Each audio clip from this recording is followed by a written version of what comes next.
I came into freshman fall and I was like, I'm at Stanford and I'm going to take things that just seem cool. I haven't regretted that for a second. All the Stanford classes you're going to take are going to be awesome. Each class in each area is different than what you've experienced it in high school. And I think the other thing to remember is that there is no rush to fulfill all of your requirements freshman year. Try something new. Take a lot of intro sems. Take an intro sem. Those are really great ways to be introduced to really cool subjects in a way that is pretty unique to Stanford. And so use those awesome classes as a way to kind of get immersed in something new. Kind of go crazy, take whatever you're interested in. Learn something that you otherwise wouldn't. And get a feel for what you might actually like. That's what I did, and that's why I ended up picking a major that I think fits so well with me.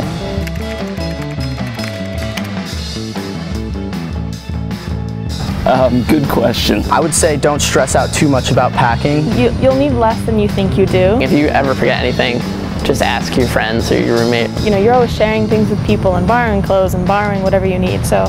You're definitely going to be able to buy stuff once you get to campus. A few little things though that kind of came in handy is like a hot water boiler for like making tea or. Like a nice bottle of Shout to get rid of stains. Posters, photos, and like 10 of my favorite books. Earplugs. Ziploc bags or insect repellent or just like fun things to do, like bring a frisbee or a soccer ball or something like that. Oh my god, you will need layers. You can't just bring shorts. That's a no-go. Yeah, it gets cold, it drops down dark. Everyone always sort of thinks of the big things like refrigerators and microwaves and all that sort of stuff, and I think my best advice is sort of wait to meet your roommate until you figure that out. Make sure to focus on preparing yourself. Bring yourself and your A game.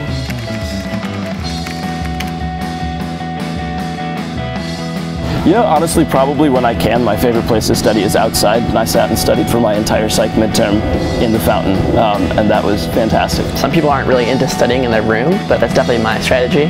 It's kind of secret, so don't tell anyone. If you go out to, it's like the mausoleum, there's like a little like really secluded spot behind there that is like really quiet. You can't like see any people. I really like the library. The classic green library. It's hard to find study places where you feel like you could actually sit down and enjoy yourself for a few hours, but I really like it there. But what's great about green isn't the large number of quiet spaces that it has for you to study, or the large number of books that it has for you to learn from, but rather the building in itself is awe-inspiring. And when you're studying, you don't just want to be in a place where you can work quietly. You want to be in a place where you can feel like what you're learning matters. What you're learning is really going to change some part of the world, and that's what green is for me. It's a place where I can feel like what I'm learning is going to do something great. I don't know where that came from.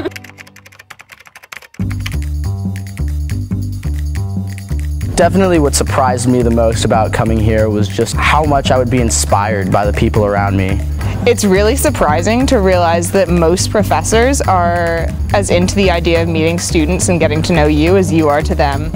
I think the most surprising thing coming to college was how much I ended up becoming invested in my own faith.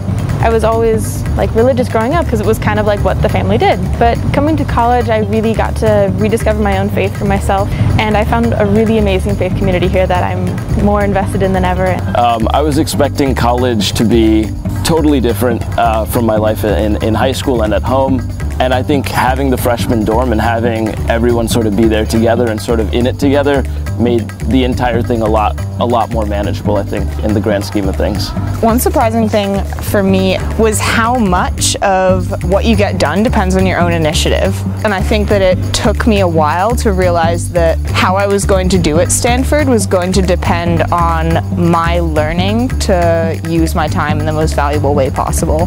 Like, there's going to be some point where you do something silly or stupid, like, you know, bomb your first test or miss your first class, which I did, and then you're like, oh, I don't really belong here. And the surprising thing is how natural that is, how much everyone else has experienced it, and how like willing to help you everyone is.